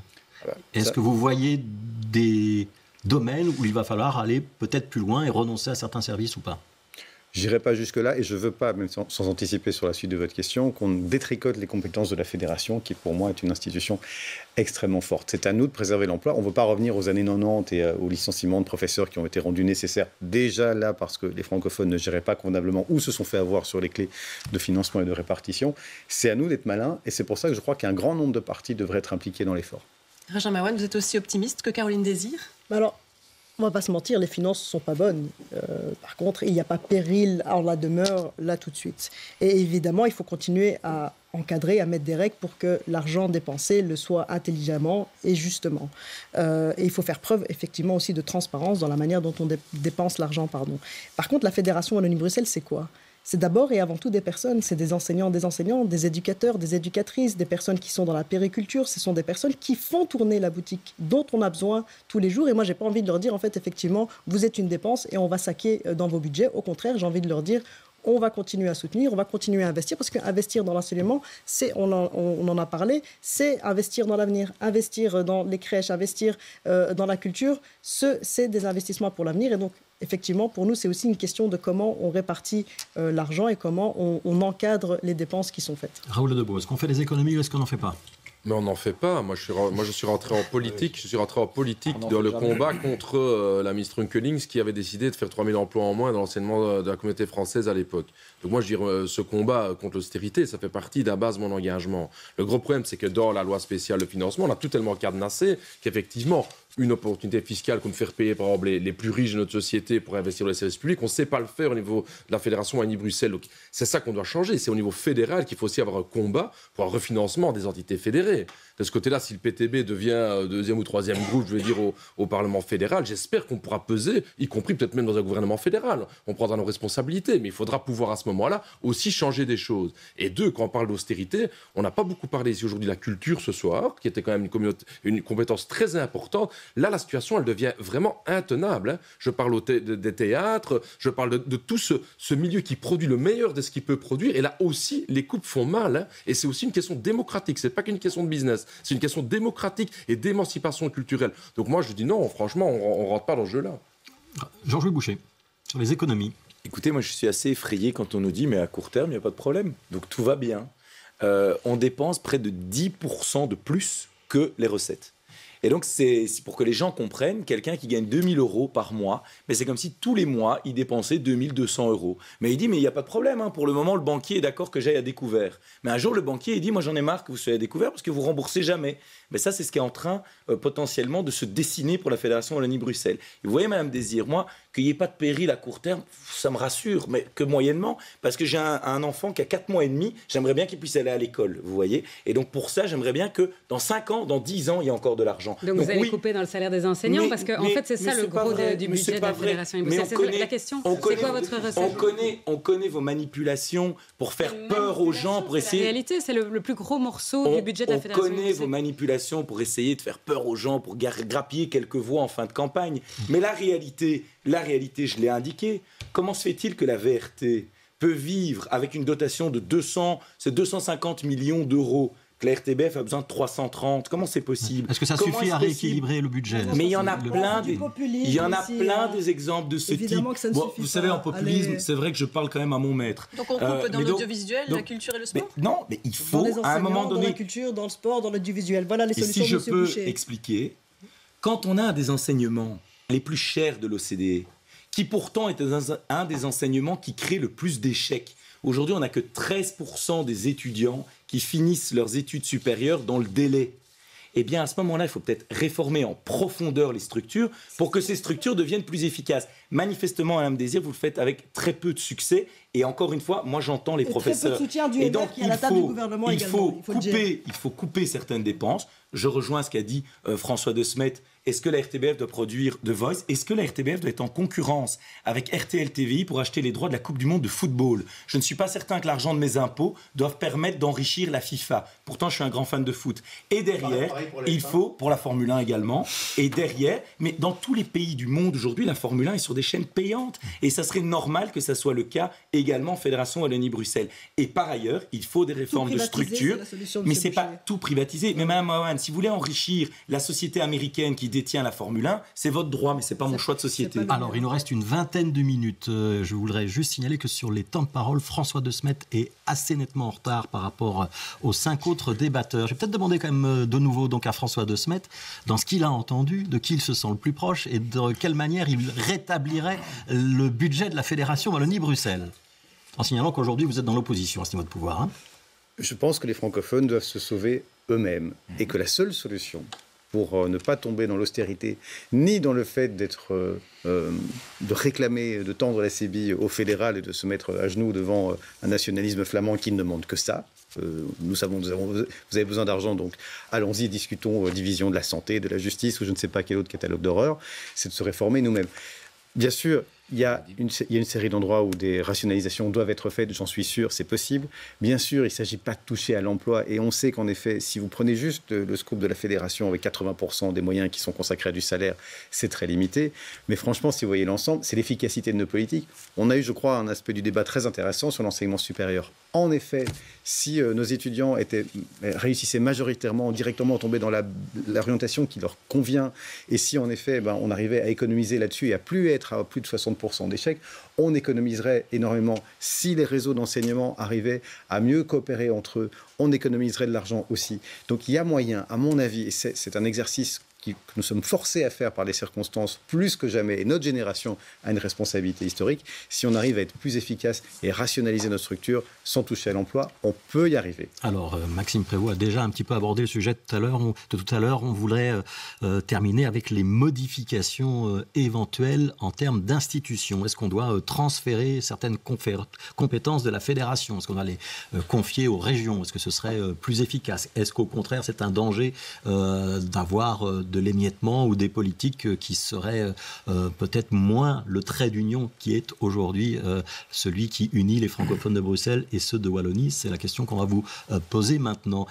Est-ce qu'on peut transférer des compétences? Est-ce qu'on ne peut pas transférer des compétences? Est-ce que, par exemple, en matière d'enseignement, Caroline Désir, il y a des choses qu'on pourrait envisager de confier aux régions, ou on garde la Fédération Wallonie-Bruxelles telle qu'elle est aujourd'hui? Ou est-ce que c'est d'autres domaines, les sports, l'aide à la jeunesse, sur lesquels on réfléchit? Le PS considère que la Fédération Wallonie-Bruxelles doit rester une institution parce qu'elle permet le lien de solidarité entre les francophones de Bruxelles et de Wallonie. Donc on n'est pas en faveur d'une dilution des compétences de la Fédération Wallonie-Bruxelles dans les régions. Par contre, on peut toujours, évidemment... Donc on croit que la communauté française doit se recentrer sur ses matières de base, donc enseignement supérieur, culture, audiovisuel. On n'est pas opposé à imaginer des transferts de compétences intra-francophones de la communauté vers les régions, peut-être sur des plans de sport, etc. Mais il faut toujours réfléchir dans l'intérêt des usagers, en fait, tout simplement. Est-ce que le service rendu va être meilleur? Est-ce que ça va être plus performant? En enseignement, aujourd'hui, je ne vois pas très bien qu'est-ce qu'on pourrait transférer aux régions pour améliorer la qualité du service. Mais on n'est pas fermé à quoi que ce soit. Mais on veut préserver l'institution, ça c'est très clair, et que chaque transfert soit évalué à l'aune de son efficacité. Raoul Deboum. Globalement, comme vous le savez, le PTB est encore parti national. Aux Bruxellois, Flamands et Wallons sont regroupés dans un seul parti. Donc, dans ce sens-là, globalement, philosophiquement, je préfère voir plutôt des compétences qui seraient à nouveau refédéralisées. Mais ce ne serait pas en priorité vers les compétences communauté française, Fédération Wallonie-Bruxelles. Donc, on a parlé de la mobilité, par exemple. Moi, je trouve ça vraiment typiquement une compétence qu'on pourrait... Ça, c'est dans d'autres débats. C'est ça. C'est tout à fait. Mais je le dis voilà, globalement pour les auditeurs ce soir, pour dire effectivement. Donc, de ce côté-là, moi, je trouve que on a parlé tout à l'heure, par exemple, des rythmes scolaires. Moi, je trouve que c'est typiquement quelque chose qu'on aurait pu, par exemple, refédéraliser. L'obligation scolaire est fédérale aussi, l'âge, etc. Donc, je trouve qu'il y a des choses, quand vraiment, à Bruxelles, on doit coordonner, d'ailleurs, les deux communautés qui sont là. Ben oui, avoir dans une même rue deux écoles qui vont avoir des congés pas au même moment, c'est quand même un peu le bordel à Bruxelles, quoi. Donc, de ce côté, moi, je crois qu'on peut refédéraliser. Par contre, au niveau de la régionalisation, moi, je vais le dire, si le but, c'est d'aller rapprocher l'enseignement encore plus, par exemple, du monde économique, en disant, ah oui, il y a un intérêt, on va mettre l'enseignement pour du monde économique et on va adapter complètement les écoles de plus en plus aux demandes du monde économique et pas à l'émancipation, à la citoyenneté de nos élèves, parce que ça a un peu des problèmes. Ça ne me plairait pas. Et si on veut profiter de la régionalisation pour en plus encore appliquer l'austérité, parce qu'il y a quand même un peu un consensus l'axe MR engagé, défi, dit ouais, il faudra quand même de l'austérité, etc. Souvent, quand on a... en tout cas, vous avez dit ça ici faire au plateau. Ce n'est pas l'austérité, non, c'est pas du sang et des larmes. Non, c'est ça, c'est faire des économies. Arrêter la caricature. C'est ça, faire des économies, c'était pas faire l'austérité. Prouvez que vous savez faire autre chose que de la caricature, une fois. Tout à fait, mais bon, les gens connaissent l'austérité à la mode CDH engagé, parce que les gens savent que les engagés, c'est le CDH. Et de ce côté-là, je trouve ça important pour nous, c'est que de ce côté-là, en ce qui nous concerne, on n'est pas pour une régionalisation des compétences de la communauté française. Alors, Maxime Prévost, est-ce qu'on régionalise certaines compétences ou pas?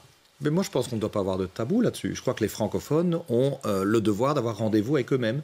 Alors, à quelle compétence est-ce que vous pensez? Mais moi, ce qui m'importe, c'est de pouvoir, à un moment donné, faire en sorte que les politiques menées soient efficaces. Si certains... Prenons l'enseignement par alternance, que j'évoquais tout à l'heure. Certains diront, c'est un des aspects de l'enseignement, ça doit rester donc avec l'enseignement au global à la communauté française. D'autres diront, ben non, c'est bien de pouvoir approcher ça des compétences économiques, de la formation, et donc on le met au niveau des régions. Les deux peuvent être audibles, mais faisons un choix. Celui qui n'est plus audible, c'est de conserver un petit bouquet d'un côté, un petit bouquet de l'autre, parce qu'alors là, il y a du gaspillage d'argent public, ce n'est plus audible. Donc moi, je pense, et j'ai plaidé ça depuis des années, que nous devons, entre partis francophones, peu importe que nous soyons dans la majorité ou dans l'opposition dans les semaines ou les mois qui viennent, ce qu'il faut, c'est que, s'agissant du destin francophone, et donc de dessiner ensemble l'architecture plus efficace de nos politiques publiques pour les 10, 15, 20, 30 prochaines années, ça nécessite que tout le monde soit autour de la table. Ce n'est pas une question de majorité-opposition, parce que sur cet espace-temps de 20 ou 30 ans, ceux qui sont dans la majorité aujourd'hui seront dans l'opposition demain, ou inversement. Ce qu'il faut, c'est qu'on ait un projet commun francophone, comme les Flamands ont été capables d'avoir, à un moment donné, un cap qu'ils ont conserver. Mais je peux comprendre parfois une certaine irritation flamande, voyant que les francophones multiplient les structures, gaspillent de l'argent, ne sont pas efficaces, et puis on arrive à dire refinancez-nous, refinancez-nous. Donc je pense qu'à un moment donné, on doit, de manière responsable, pouvoir aussi assumer vis-à-vis de nos concitoyens francophones que l'argent qu'ils nous confient par leurs impôts, puisque 1 euro sur 2 d'un travailleur est quand même ponctionné par l'impôt, puisse être utilisé de manière pertinente. Benjamin Owen, partagez cette analyse. Est-ce qu'il faut que les francophones se reprennent en main ? Je pense effectivement il faut qu'il y ait un projet global et commun des francophones et surtout il faut qu'on n'ait pas de tabou en la matière. Pourquoi faire des réformes de l'État ? Pas pour faire des réformes de l'État, c'est quoi l'objectif ? C'est de simplifier les institutions, qu'il n'y ait pas de perte de qualité dans les services rendus aux usagers, aux usagères et pouvoir réfléchir ensemble à qu'est-ce qu'on pourrait simplifier pour que ça soit beaucoup plus lisible pour la population.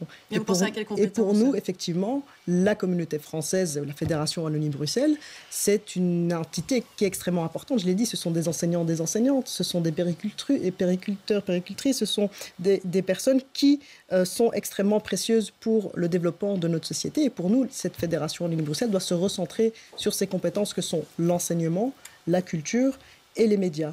Et par contre, on a aussi, en termes institutionnels, des choses à simplifier. Est-ce qu'on a besoin d'autant de députés à Bruxelles et en Fédération Wallonie-Bruxelles ? Pas forcément. On propose de passer de 75 à 60 députés, de diminuer le nombre de députés également à Bruxelles à 75. Et donc, effectivement, là, il y a des choses et des synergies à créer pour simplifier les institutions et que ce soit beaucoup plus lisible pour les citoyens et les citoyennes. Georges-Louis Boucher, on régionalise certaines compétences ou pas ? Nous, ce que nous pensons, c'est qu'il faut au contraire renforcer la Fédération Wallonie-Bruxelles. Pourquoi ? Parce qu'en fait, les Wallons et les Bruxellois ont besoin les uns des autres pour le futur. On a des atouts de chaque côté. Il y a le rayonnement de Bruxelles d'un côté, le territoire disponible en Wallonie. Et donc, il y a vraiment des interactions permanentes entre les deux territoires. Et je dirais que la plus grande chance des francophones dans ce pays, c'est que Bruxelles soit majoritairement francophone. Et donc, on doit exploiter ça. Et nous, notre proposition, c'est d'avoir des gouvernements identiques aux 3 niveaux de pouvoir pour qu'on puisse envoyer, depuis la région wallonne et la région bruxelloise, les ministres qui composent le gouvernement de la Fédération Wallonie-Bruxelles, peut-être à l'exception du ministre-président, pour qu'ils puissent mettre en commun. Parce que la question de l'enseignement en alternance, en réalité, c'est une question, quand vous allez le passer à la région, on dira mais c'est quand même dommage parce qu'il y a des éléments de réforme de l'enseignement qu'on ne peut pas maîtriser ici. Faisons en sorte que ces ministres siègent ensemble une fois par semaine ou toutes les 2 semaines pour mettre cela en commun et faire avancer l'espace francophone avec également, on n'était pas dans tous les gouvernements, on n'était pas à Bruxelles, on ne veut pas nous dire 20 ans. J'ai bien compris, la proposition c'est d'avoir des majorités identiques. C'est des majorités identiques à Bruxelles, en Wallonie et au fédéral. Pour pouvoir composer le gouvernement de la Fédération Wallonie-Bruxelles avec les ministres de la région wallonne et de la région bruxelloise, ce qui permettra de diminuer les tailles des cabinets, ce qui permettra de supprimer une série de structures. Et il faut également, et je termine par là, uniformiser toute une série de gestions. Par exemple, les services informatiques de la Fédération Wallonie-Bruxelles qui ne sont pas les mêmes que la région bruxelloise ou la région wallonne. Les greffes des parlements, ça n'a strictement aucun sens. Donc il y a plein de rationalités qu'on pourrait aller chercher en renforçant au contraire l'espace francophone par rapport à une régionalisation. Alors on dit souvent que Défi c'est un parti fédéraliste, François de Smet. Est-ce que vous êtes d'accord ? Est-ce que vous venez d'entendre ? Le F de Défi veut dire fédéraliste, comme on l'ignore parfois. Oui, nous aimons la Fédération Wallonie-Bruxelles. Une institution souvent décriée, moquée parce qu'elle n'a pas de pouvoir fiscal. Je crois qu'être francophone de Belgique, ça veut dire quelque chose. C'est une identité, non seulement culturelle et d'enseignement, mais nous partageons aussi nos bassins d'emploi. Je suis toujours frustré que les plans wallons n'incluent pas Bruxelles, par exemple, et vice-versa. On a des richesses ensemble. Et donc moi, je suis inquiet d'entendre certains partis admettre qu'on pourrait très facilement régionaliser, hors enseignement et culture, pour l'instant, les compétences de la fédération. On le sait, PS, écolo et apparemment les engagés, renvoyer aux régions l'aide à la jeunesse, le sport, la petite enfance, c'est pas un tabou. Moi, je crois que ce serait une complexification folle. On va pas avoir une ONE wallonne, une ONE bruxelloise, un ADEFS wallon, un ADEFS bruxellois. Sur la RTBF, par exemple aussi, ça paraît inimaginable.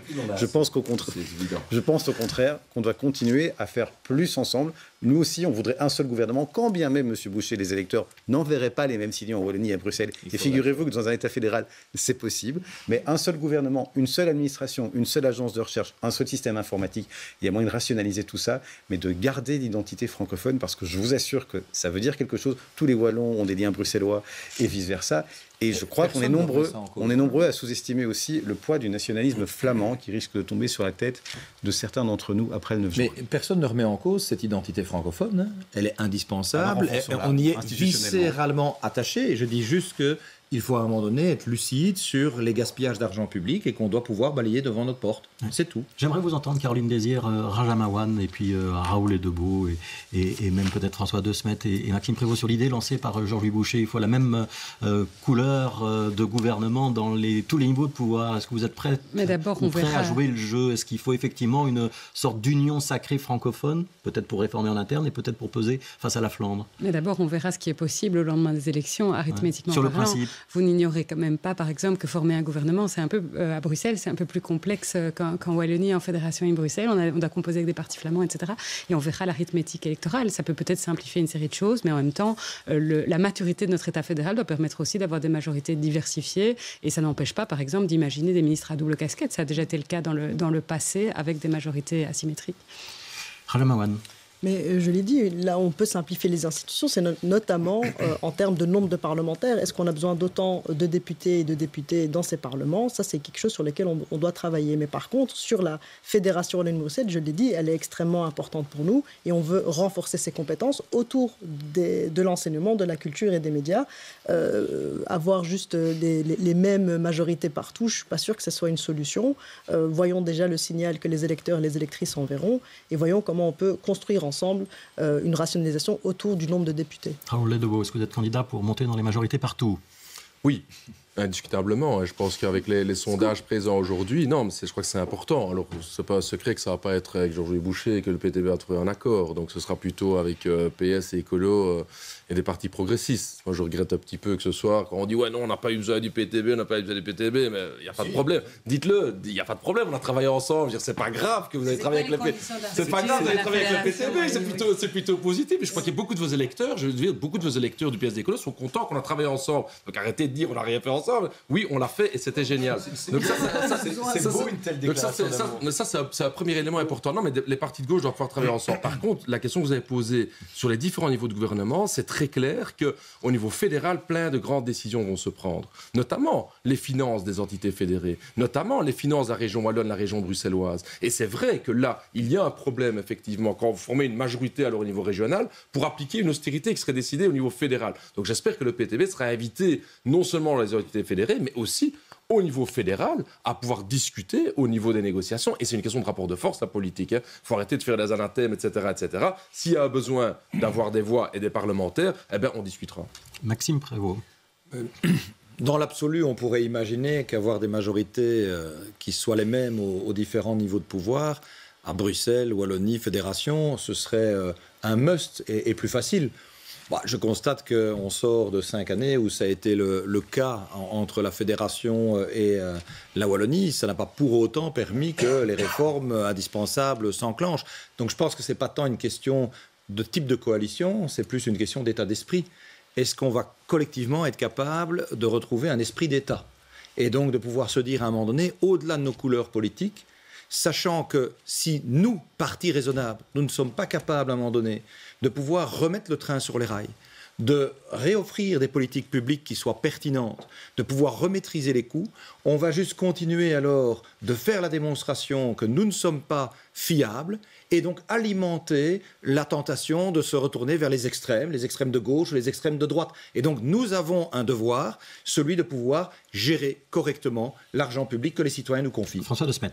Alors, c'est question de savoir si Défi veut gouverner en Wallonie. La réponse est oui, il n'y a pas de problème. La question est de savoir si, au-delà des couleurs éventuellement différentes des coalitions, il faut quand même s'unir. Moi, je crois qu'après le 9 juin, la double menace à la fois de nos dettes, de nos états financiers des entités respectives et la pression que le nationalisme flamand va nous mettre sur les épaules va demander qu'en effet, les majorités wallonnes et bruxelloises, semblables ou pas, se mettent ensemble, même si ça fait un plus grand nombre de partis autour de la table, pour dire, voilà, là, on a un rendez-vous important avec nous-mêmes, nous devons nous rationaliser, nous prendre en main et avoir un front uni par rapport aux demandes flamandes qui vont nous tomber dessus. Donc plutôt se coordonner plutôt que d'avoir un paysage politique unifié, si j'ai bien compris votre position. Oui, et quitte à faire un gouvernement de la Fédération Wallonie-Bruxelles avec les deux majorités différentes, wallonne et bruxelloise, mais pourquoi pas? Moi, j'ai pas de tabou. Alors, mesdames, messieurs, on arrive à la conclusion de ce débat. Et alors, cette fois, on va faire le tour de table par temps de parole. Et cette question, écoutez-la bien. Quelle sera votre première mesure si demain, vous vous installez dans le fauteuil de ministre-président? Et on démarre sans surprise avec M. Boucher. Oui, puisque c'est vous qui avez le plus parlé. Donc, Bien, vous êtes sûr? On va vous demander d'être un petit peu plus concis. Oui, oui. Non, écoutez, très clairement, ce sera sur l'enseignement. Et donc, notre volonté, ce sera une remise à plat du pacte d'excellence en extrayant les réformes les plus fondamentales pour améliorer le niveau des élèves et surtout lutter contre cette différence sociale, remettre de l'égalité des chances dans l'enseignement avec quelques mesures qui sont dans le programme, mais je ne vais pas être trop long. L'obligation scolaire à 3 ans, la question d'avoir un meilleur apprentissage de la lecture, l'écriture, compter également avec un examen externe, des plus grandes remédiations, meilleure orientation et un examen également qui serait obligatoire mais non contraignant à l'entrée de l'enseignement supérieur pour mieux diriger les élèves et enfin un enseignement qualifiant qui soit en alternance. Maxime Prévost. Comme partie de la santé, tout ce qui a trait à la santé mentale avec un adjuvant qui est extraordinaire, qui est du beefsteak pour les neurones, c'est la culture. Je pense que c'est important qu'on puisse réinvestir et donner les moyens à ces acteurs culturels. La santé, ça passe aussi par le sport, qui ne doit pas être négligé, et venir en bonne articulation avec les compétences régionales pour que tous les clubs au cœur des villages soient correctement soutenus. C'est évidemment l'éducation, et donc réinvestir dans l'enseignement et faire sauter l'enveloppe fermée de l'enseignement supérieur et doubler les places de crèche. Allez, Raoul Debout. Discutablement, au niveau de l'enseignement, moi je crois que la limitation du nombre d'élèves par classe, c'est vraiment une des premières priorités que je mettrai en place. J'avais dit jusqu'à 8 ans, 15 et au-delà de 8 ans, 20 élèves par classe. Je crois que c'est vraiment une première priorité. Et deux, j'ai parlé tout à l'heure de la culture. On doit investir dans le monde culturel. Aujourd'hui, quand on voit la difficulté pour encore monter des projets pour plein de groupes de théâtre, ça ne va pas. Donc je crois qu'il faut vraiment ces deux priorités. Caroline Désir. Alors, si j'étais ministre-présidente, je réunirais mon gouvernement et tous les membres du comité de concertation du pacte pour un enseignement d'excellence. Donc, ce sont les partenaires sociaux, les syndicats, les réseaux et les représentants des associations de parents pour écrire la suite de l'histoire et voir comment est-ce qu'on peut à la fois garder le cap de cette réforme qui est très, très importante et apporter la souplesse nécessaire sur les aménagements. C'est une mesure un peu qui chapeaute toutes les autres en enseignement, mais je crois qu'il c'est nécessaire de se réunir et redéfinir la suite de l'histoire. François de Smet. Je consulterai immédiatement les différents acteurs de la fédération, notamment le monde culturel, on en a parlé, mais il a une préoccupation parmi d'autres, c'est qu'il a l'impression de ne pas être traité équitablement. Donc la manière dont les projets sont subsidiés devra peut-être être remise sur la table. En enseignement aussi, je porterai plus fortement que la majorité ici l'a fait, un projet qui me tient à cœur, à savoir le passage à 2 heures de cours de philosophie, de citoyenneté et d'histoire des religions, parce que c'est aussi un vaccin contre le racisme, l'intolérance, qui me paraît nécessaire dans le monde aujourd'hui.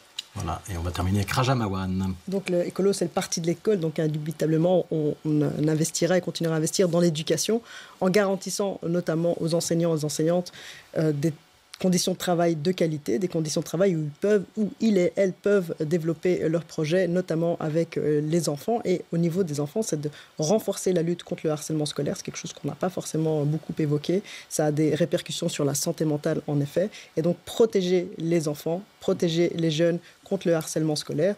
Ce seraient les priorités d'écolo. Et sur la dernière intervention de M. De Smet, nous, on n'est pas d'accord avec sa proposition. Alors, on doit redonner un petit peu de temps de parole à François De Smet et à Caroline Désir pour équilibrer bien les temps de parole. François De Smet, vous avez le droit à un dernier mot, une vingtaine de secondes. Rajamawa n'est pas d'accord sur l'histoire du cours de philosophie et de citoyenneté?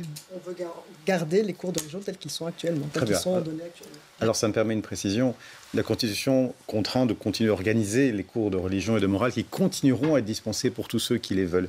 Mais à côté de ça, et je l'assume, il nous faut passer un cours à 2 heures dans la grille obligatoire, et donc que les cours de morale et de religion actuels passent dans une grille facultative. Pourquoi? Parce qu'on ne peut pas au XXIe siècle continuer à diviser les enfants en fonction de leurs convictions ou de celles de leurs parents. Il faut qu'à 18 ans, tout le monde sache que c'est que le Yom Kippour, les 5 piliers de l'islam, l'évangile, la philosophie, la citoyenneté.